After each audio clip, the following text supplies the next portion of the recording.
Assalamualaikum warahmatullahi wabarakatuh. Bismillahirrahmanirrahim.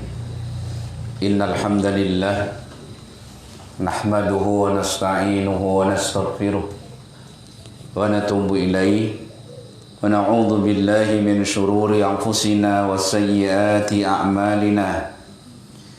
Man yahdihillahu fala mudilla lahu ومن يضلل فلا هادي له أشهد أن لا إله إلا الله وحده لا شريك له وأشهد أن محمدا عبده ورسوله صلى الله عليه وعلى آله وسلم تسليما كثيرا يا أيها الذين آمنوا اتقوا الله حق تقاته ولا تموتن إلا وأنتم مسلمون يا أيها الناس اتقوا ربكم الذي خلقكم من نفس واحدة وخلق منها زوجها وبث منهما رجالا كثيرا ونساء واتقوا الله الذي تساءلون به والأرحام إن الله كان عليكم رقيبا يا أيها الذين آمنوا اتقوا الله وقولوا قولا سديدا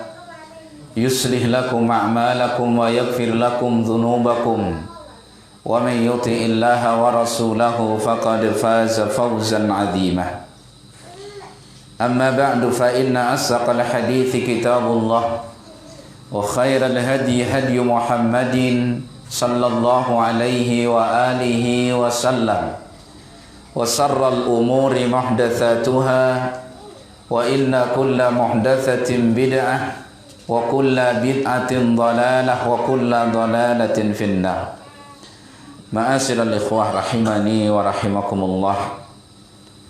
Alhamdulillah, mari kita bersyukur dan memuji Allah Subhanahu wa taala, Rabb kita dan Rabb semesta alam, yang telah mempertemukan kita di tempat yang mulia ini, di salah satu rumah dari rumah-rumah Allah Subhanahu wa taala yang antum niatkan. Mudah-mudahan Allah memberikan keikhlasan kepada antum sekalian untuk memakmurkan tempat ini di dalam menzahirkan dan menampakkan sunnah Rasulullah sallallahu alaihi wa alihi wasallam, di dalam menzahirkan dan menampakkan manhaj atau metode atau cara beragama yang dicontohkan oleh para ashabihi radhiyallahu anhum ajma'in. Meskipun itu butuh kesabaran, butuh kesungguhan, dan butuh banyak-banyak berdoa meminta kepada Allah Subhanahu wa taala.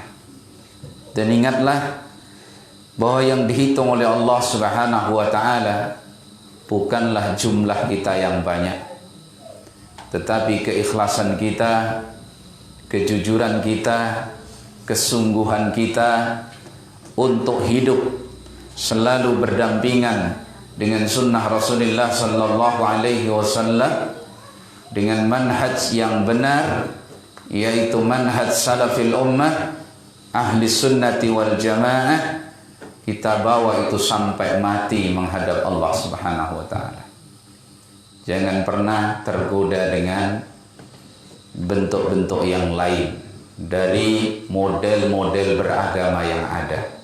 Bersabar ketika Allah sudah memberikan hidayah kepada kita, agar hidayah tersebut tetap ada pada diri kita sampai kita menemui Allah Subhanahu wa taala.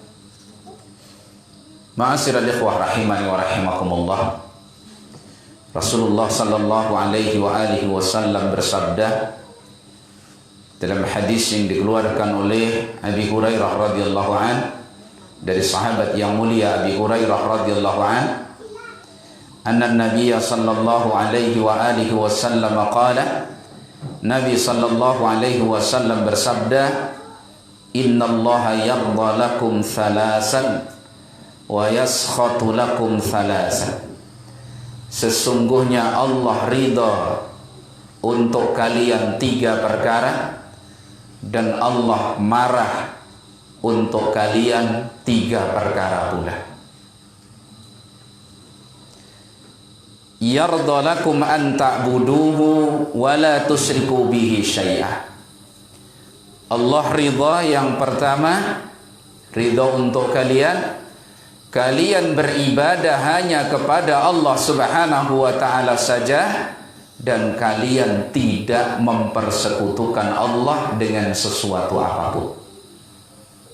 Ini perkara besar yang Allah ridhai yang pertama kali, yaitu tauhidullah dan meninggalkan kesyirikan. Jadi Allah ridha kepada kalian beribadah hanya kepada Allah Subhanahu wa taala, dan jangan kalian mempersekutukan Allah dengan sesuatu apapun. Dan ini merupakan perkara yang paling agung. Hikmah diciptakannya manusia dan jin oleh Allah Subhanahu wa taala adalah untuk mewujudkan perkara yang pertama diridhai oleh Allah tadi. Sebagaimana firman Allah Subhanahu wa taala, "Wa ma khalaqtul jinna wal insa illa liya'budun."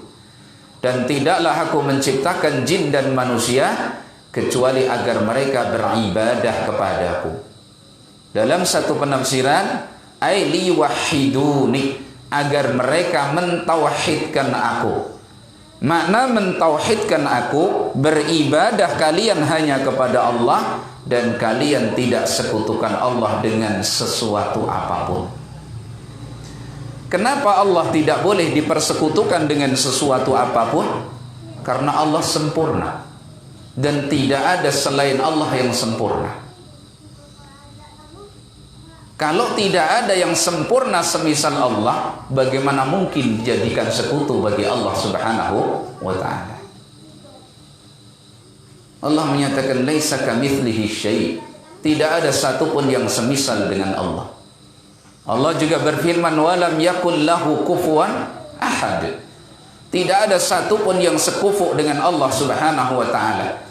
Kalau tidak ada yang semisal Allah, tidak ada yang sepanding dengan Allah, tidak ada yang sepadan dengan Allah, lalu bagaimana dijadikan sekutu, lalu disamakan dengan Allah Subhanahu wa ta'ala? Maka ini kezaliman yang sangat besar.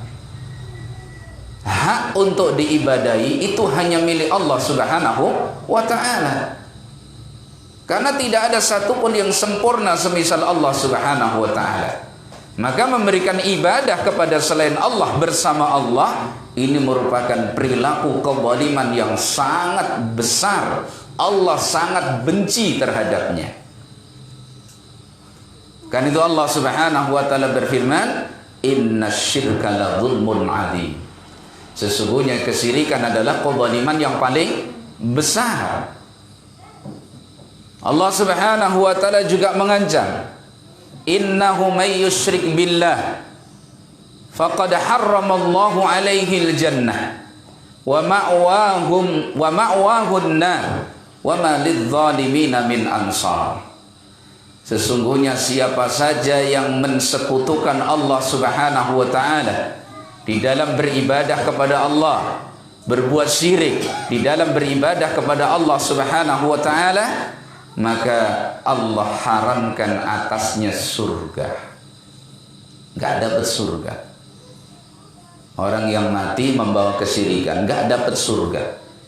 Allah haramkan atasnya surga. Meskipun orang ini orang yang sangat dekat dengan Rasulullah sallallahu alaihi wasallam secara nasab, atau orang yang sangat dekat dengan kekasih Allah Subhanahu wa ta'ala secara nasab, faqad harramallahu alaihi jannah. Allah haramkan atasnya apa? Surga. Bukan cukup itu, lalu Allah terangkan wa ma'wahun nar. Tempat tinggal yang Allah berikan adalah apa? Neraka. Wa ma lidh-dhalimina min ansar. Dan orang-orang yang zalim bagaimana ini? Zalim kepada hak Allah, memberikan hak Allah kepada selain Allah, disamakan dengan Allah. Kembali ke inna syirka la dzulmun adzim. Orang-orang yang zalim semacam ini tidak ada satupun penolong baginya. Ya. Wa may yusyrik billah faqad iftara itsman 'adzima. Siapa yang mempersekutukan Allah Subhanahu wa taala dengan sesuatu, maka dia telah melakukan sebuah dosa yang sangat besar. Innallaha la yaghfiru ay yushraka bih wa yaghfiru ma duna dzalika liman yasha. Sesungguhnya Allah tidak akan mengampuni dosa kesyirikan, dan Allah akan mengampuni dosa-dosa di bawah kesyirikan. Ini perkara pertama yang muhim, penting, yang Allah ridha dengannya. Orang kalau tidak punya ini, tidak akan dapat keberuntungan sama sekali. Lepas dia dari keridhaan Allah.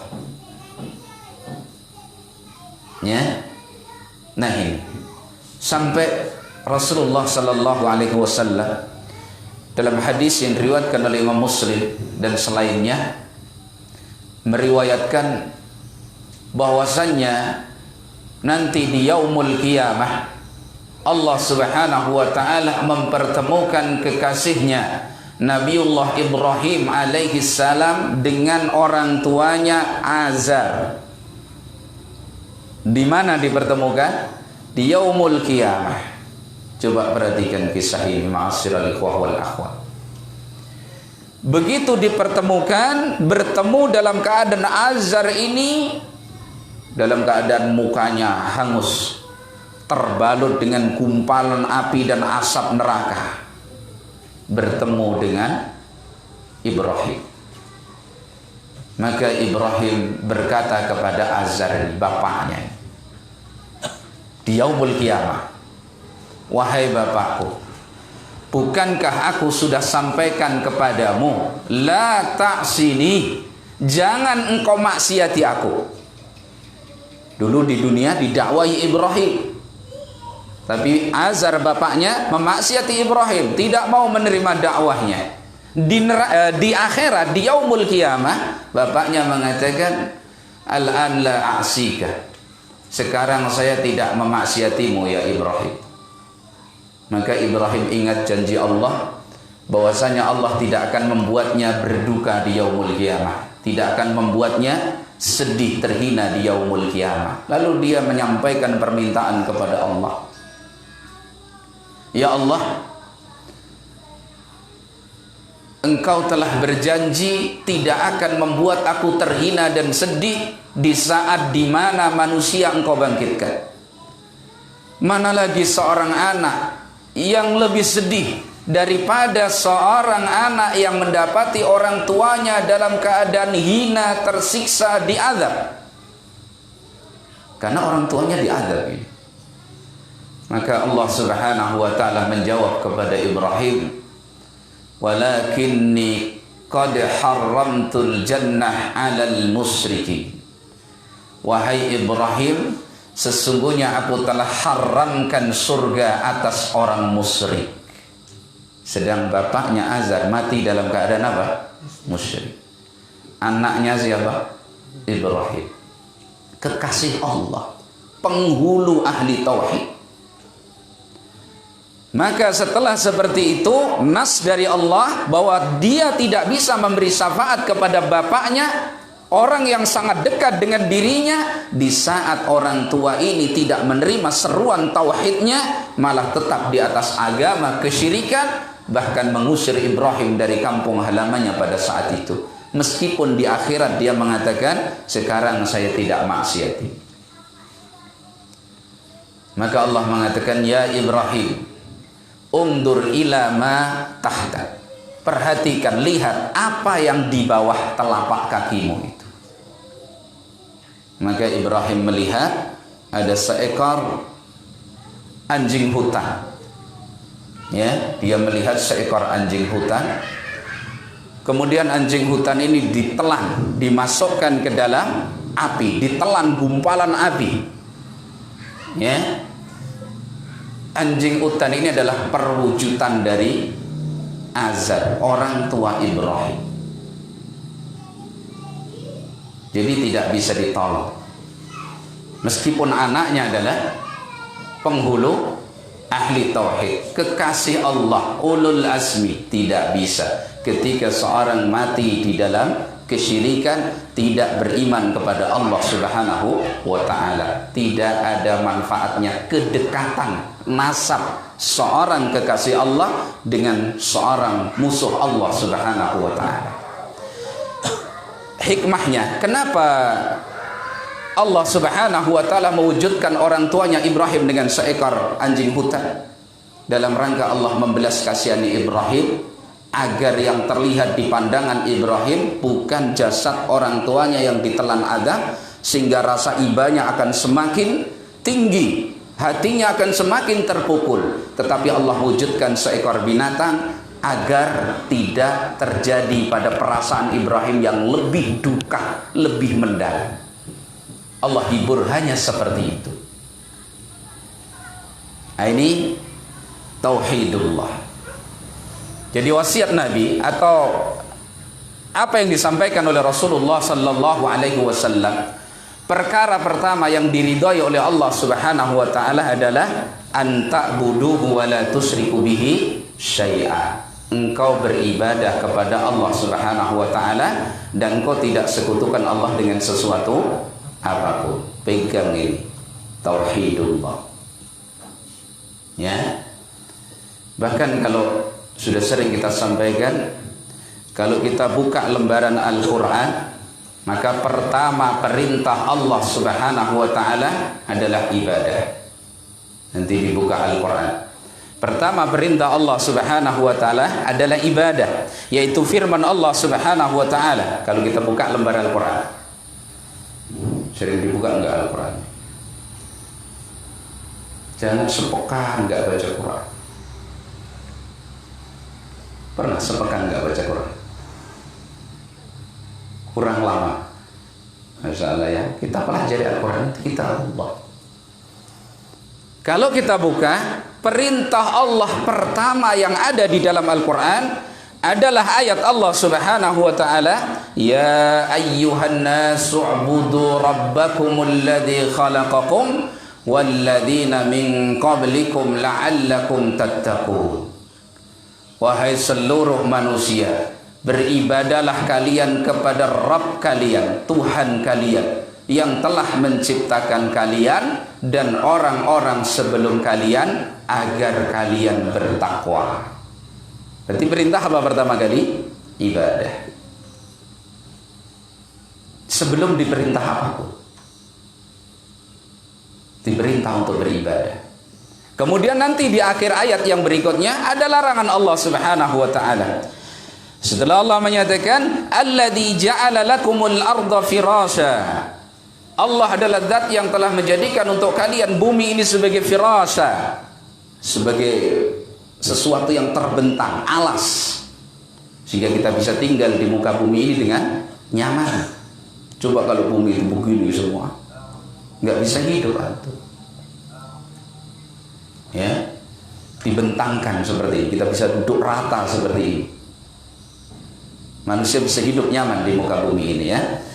Naam, was-samaa'a binaa'a, dan Allah jadikan langit itu sebagai bangunan yang kokoh sehingga bisa mengatapi bumi ini ya. Wa anzala minas samaa'i ma'an fa akhraja bihi minats tsamarati rizqan lakum. Lalu Allah turunkan dari langit itu air, sehingga dengan turunnya air dari langit tadi, hujan, Allah keluarkan dengannya buah-buahan, tumbuh tanam-tanaman, kemudian berbuah, rizqan lakum, sebagai rizki bagi kalian. Berarti Allah itu yang menciptakan kita, yang menciptakan seluruh manusia, menciptakan alam raya ini. Allah yang memberi rizki, Allah yang mengatur urusannya. Setelah kita fahami semacam ini, perhatikan larangan Allah. Tadi di awal perintah ya, ya ayyuhan nas u'budu. Ini perintah. Wahai manusia, sembahlah. Siapa yang harus kalian sembah? Rabbakum, Rabb kalian. Jadi kalau bukan Rabb, jangan disembah. Yang nyembah penghuni kubur, dia Rabb apa bukan Rabb? Punya enggak sifat rububiyah? Mencipta? Apa yang diciptakan? Seekor lalat dia ciptakan. Kalau menciptakan sebutir nasi saja tidak bisa, bagaimana diibadahi? Malakum kaifa tahkumun? Bagaimana kalian menetapkan hukum? Maka tadi di awal sudah ditegaskan, walam yakul lahu kufuwan ahad. Tidak ada satupun yang sebanding dengan Allah. Jadi Rabb yang harus diibadahi itu Rabb. Ingat ayat ini, ya ayyuhan nas u'budu rabbakum. Jadi manusia itu kalau memahami, kalau bukan Rabb nggak boleh diibadahi, ngerti siapa itu Rabb. Allah subhanahu wa ta'ala, sifat rububiyahnya Allah terangkan. Maksud ayat ini, hanya zat yang punya sifat rububiyah yang berhak diibadahi. Kalau tidak punya sifat rububiyah, jangan kalian ibadahi. Dia bukan Rabb. Faham ya? Nah seperti itu. Bagaimana orang menyembah kerbau? Wal'iyadu billah. Nah ini lambang yang sangat tidak pantas. Apalagi kok dinaikkan derajatnya menjadi sesembahan. Bukan Rabb. Setelah kita ketahui Rabb yang harus diibadai, maka perhatikan larangan Allah di akhir ayat. Fala taj'alu lillahi andada wa antum ta'lamun. Maka jangan sekali-kali kalian jadikan untuk Allah itu tandingan-tandingan yang kalian sembah bersama Allah, padahal kalian tadi sudah diberi ilmunya bahwasannya Rabb kalian itu Allah. Paham ya? Tanamkan kuat di sini, di dalam hati kita. Kalau enggak goyah. Ada sumur temon saja, akidah kita bisa melayang kalau nggak ditanamkan kuat. Seperti sumur temon maksudnya. Hah? Masa sumur temon nggak ngerti? Nemu sumur itu loh, terus dianggap keramat. Jadi minum airnya sehat, airnya taruh warung laris, kan gitu ya. Yang jomblo-jomblo mandiin air itu langsung laku. Misalkan begitu, keyakinan. Lu ada kalau di Jawa sumur teman. Ini merusak akidah. Datang ke penghuni kubur, minta ya Syekh Fulan, aghisni, tolong kami, keluarkan kami dari kesulitan kami. Ini ibadah. Karena istighasah itu doa, dan doa itu ibadah. Nabi SAW mengatakan ad-du'a huwal ibadah. Dalam hadis riwayat Imam At-Tirmidzi, doa adalah ibadah. Kalau ibadah hak siapa? Hak Allah, diberikan kepada selain Allah bersama Allah. Apa namanya? Mempersekutukan Allah. Ini pekerjaan kezaliman yang paling besar. Allah murka kepadanya. Kalau bapaknya Ibrahim yang anaknya kekasih Allah saja tidak bisa selamat, bagaimana dengan antum? Abu Thalib pamannya Nabi yang membela Nabi habis-habisan, memberikan semuanya untuk membela dakwah Nabi SAW. Bahkan dia mengakui kebenaran agama Nabi, cuman tidak mau ikrar masuk ke dalam Islam, di neraka selama-lamanya. Jelas ya? Nah ini wasiat yang pertama. Nah dengan ini agama seorang akan baik. Maka perhatikan, pilar pertama untuk kebaikan kehidupan kita adalah tauhidullah dan menjauhi apa? Kesyirikan. Dijauhi sejauh-jauhnya kesyirikan. Dan kita nggak boleh merasa aman dari kesyirikan ini. Orang itu kalau masih hidup nggak aman dari fitnah. Nggak aman. Ada orang muslim mukmin yang katanya taat beribadah, tahu-tahu kita dengar kabar sudah murtad ganti agama. Fitnah, Masya Allah. Yang Nabi gambarkan apa fitnah itu? Badiru bil a'mali fitanan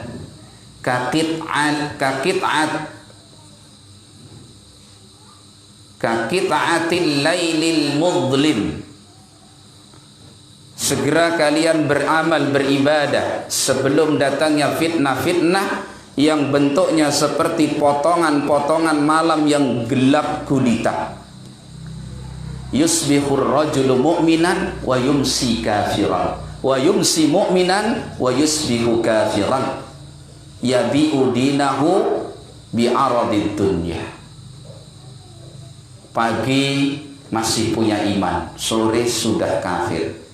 Saking dahsyatnya fitnah. Sore mukmin, pagi ditinggal tidur, subuh sudah kafir. Saking derasnya fitnah. Dia jual agamanya dengan puing-puing dunia. Masya Allah. Terus mana dalil Abu Hamam atau antum semua tidak terkena fitnah, selamat? Mana dalilnya? Tidak ada.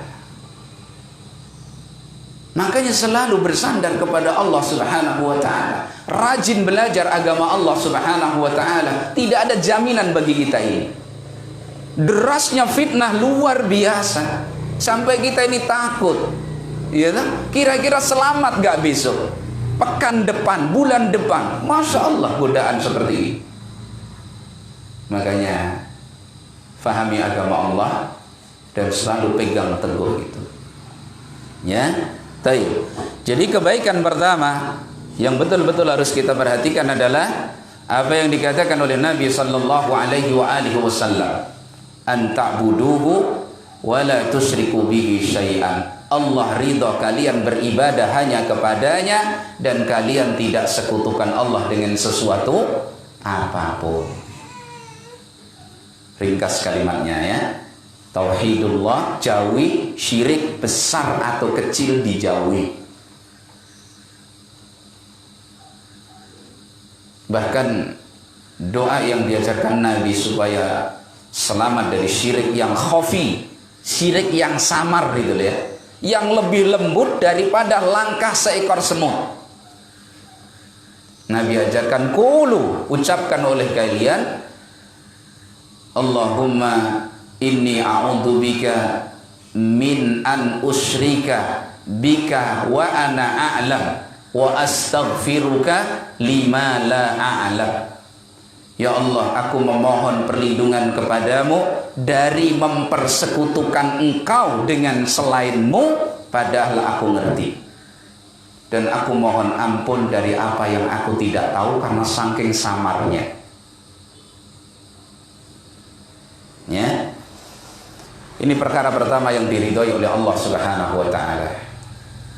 Yang disampaikan oleh Rasulullah sallallahu alaihi wa alihi wasallam, dijaga tauhidnya ya, dijaga akidahnya, dijaga imannya. Jangan sampai terkotori dengan perkara-perkara yang bisa merusak akidah tersebut. Bagaimana cara paling bagus membentengi akidah dan iman kita ini? Belajar agama Allah. Dan tidak boleh main unduh saja, main download saja di media-media sosial. Harus dibimbing. Belajar agama harus dibimbing. Ya, karena kita tidak tahu mana yang berpenyakit, mana yang tidak. Apalagi tadi di kondisi yang sudah sangat deras fitnah-fitnah itu. Ya. Nah, ini yang pertama. Yang kedua, Rasulullah sallallahu alaihi wasallam menyatakan, udah Isa? Isa jam berapa? 9. Ngaji sampai apa? Sampai Isa apa sampai apa ngajinya? Pada Isa terus. Pada Isa terus. Masya Allah ya. Agak tertunda nanti gak apa-apa ya Isa ya. Yang kedua, Nabi SAW mengatakan, yang Allah ridhai adalah wa anta tasimu bihablillahi jami'an wa la tafarraqu. Allah ridha kalian berpegang teguh dengan tali Allah seluruhnya dan kalian tidak berpecah belah. Berpegang teguh dengan tali Allah Subhanahu wa taala seluruhnya dan kalian tidak berpecah belah. Jadi supaya tidak pecah belah, pegang teguh dengan tali Allah, agama Allah Subhanahu wa taala. Pegang teguh agama Allah Subhanahu wa taala, Al-Qur'an, sunnah Nabi sallallahu alaihi wa alihi wasallam. Dan Allah haramkan, Allah larang berpecah belah, tidak boleh. Allah Subhanahu wa taala menyatakan dalam ayat yang lain, wa'tasimu bihablillahi jami'an wa la tafarraqu, dan berpegang teguhlah kalian dengan tali Allah seluruhnya dan jangan kalian berpecah belah. Enggak boleh tafarruq itu. Allah Subhanahu wa taala juga menyatakan, wala takunu minal musyrikin. Janganlah kalian seperti orang-orang musyrik. Coba, perilaku orang musyrik yang sering dilakukan oleh kaum muslimin. Wala takunu minal musyrikin minal ladina farraqu dinahum wa kanu syi'a kullu hisbin bima ladaihim farihun. Jangan kalian menjadi seperti orang-orang musyrik, yaitu orang-orang yang memeta-meta agamanya, memecah belah agamanya menjadi berkelompok-kelompok. Kullu hisbim bima ladaihim farihun.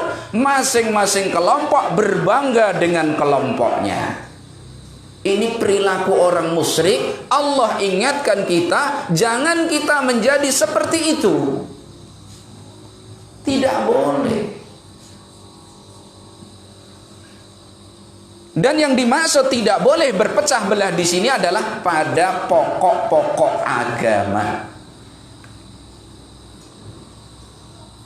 Pada masalah akidah nggak boleh berbeda-beda. Pada masalah iman tidak boleh berpecah belah, berbeda-beda tidak boleh. Masalah manhaj, masalah cara beragama tidak boleh berbeda-beda. Bukan masalah hukum-hukum fikih. Kalau hukum fikih kita harus toleransi, lapang dada. Kita punya imam yang 4. Mereka dalam sebagian ijtihad mereka berbeda, tapi akidah mereka satu, sama, tidak ada perbedaan. Lalu kenapa kita berbeda-beda? Ada orang yang mengatakan bahwa kalau seorang belajar sampai derajat tertentu, dia bisa bersatu dengan Allah Subhanahu wa taala. Ini akidah. Sehingga tidak perlu lagi salat, tidak perlu lagi yang haram jadi haram, tidak perlu lagi puasa. Pokoknya bebas, tidak terikat dengan syariat Rasulullah sallallahu alaihi wasallam. Lu semakin belajar kok semakin aneh. Ini akidah. Tidak boleh diterima. Karena Rasulullah setinggi apapun derajatnya, beliau salat. Beliau ya puasa. Beliau berjihad. Lah kalau Allah itu mau menolong Rasulnya instan begitu, bisa apa nggak bisa? Bisa, tapi itulah hikmah Allah Subhanahu wa taala. Rasulullah juga terluka di perang Uhud. Gigi beliau patah, percikan baju besi juga masuk ke kening beliau. Beliau berdarah, terluka. Tidak hanya satu luka, ini Rasulullah sallallahu alaihi wasallam. Jadi nggak boleh berbeda akidah. Kok ada akidah yang menyatakan bahwasanya Abu Bakar, Umar, Utsman kafir, para sahabat kafir, ibu kita yang suci Ummul Mukminin Aisyah dikatakan penzina. Kok ada orang yang katanya dinnya, agamanya Islam, kok bisa menerima? Kok bisa hidup nyaman? Sedang yang maling ayam aja digebukin masa? Berat mana dosanya? Ini kekufuran. Ada orang yang ya Syekh Fulan agisni di masa ada nggak? Nggak ada. Yang nyolong kambing ada di masa. Padahal kambingnya belum jadi dicolong, masih akan nyolong kambing, sudah di masa. Coba kalau hak diri manusia dilukai, marah. Tapi kalau hak Allah yang dilukai, diem duduk manis, diem 1000 bahasa. Tawadhu betul orang muslim, iya kan? Nah, kalau ayamnya yang dicuri, wah, sampai akhirat nggak saya maafkan. Gara-gara ayam. Bukan berarti nyuri ayam itu boleh, tidak. Silahkan diperkarakan, selama itu betul. Tetapi kenapa kita kemudian meremehkan perbuatan-perbuatan, perilaku-perilaku yang itu melukai hak yang paling agung, yaitu hak Allah Subhanahu wa ta'ala. Jadi Allah ridho kita ini berkumpul, bersatu di atas agama Allah, di atas akidah ahli sunnati wal jamaah, akidah yang hak, manhaj salaful ummah, iman nggak boleh berbeda-beda, usul agama tidak boleh berbeda-beda, manhaj tidak boleh berbeda-beda. Ini ahli sunnah, itu bukan ahli sunnah, nggak boleh. Berarti yang selain ahli sunnah wajib salah. Apa yang lebih berat dari wajib? Hah? Apa? Fardu ain gitu ya. Wajib salah, nggak boleh diterima. Akidah yang mengkafirkan sahabat, padahal sahabat itu generasi yang terbaik.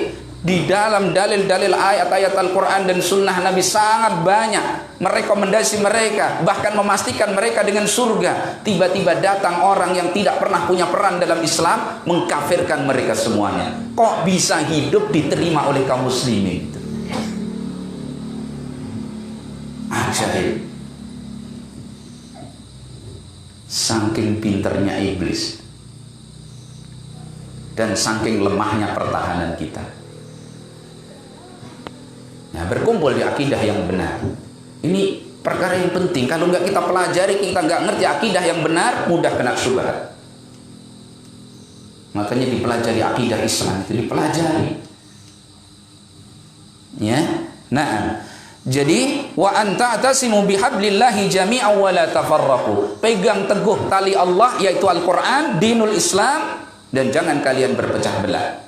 Allah Subhanahu wa taala menyatakan, ini wasiat Allah berikan kepada seluruh rasul, dari rasul yang pertama Nuh alaihi salam sampai rasul kita Muhammad sallallahu alaihi wasallam. Allah mengatakan dalam surat As-Surah ayat 13, syara'a lakum minad dini ma wassa bihi Nuha. Allah mensyariatkan untuk kalian dari agama apa yang Allah wasiatkan dengannya kepada Nuh. Kenapa disebut Nuh? Karena Nuh rasul pertama. Rasul pertama siapa? Nuh. Ya. Walladzi auhayna ilaika, dan apa yang kami wahyukan kepadamu, yaitu Rasulullah SAW. Wasiat Allah kepada Nuh itu yang diwasiatkan kepada Rasulullah sallallahu alaihi wa alihi wasallam. Wa ma wasaina bihi Ibrahim wa Musa wa Isa, dan itu pula yang kami wasiatkan kepada Ibrahim, Musa, Isa. Berapa rasul yang disebut di sini? Berapa? Berapa tadi yang disebut?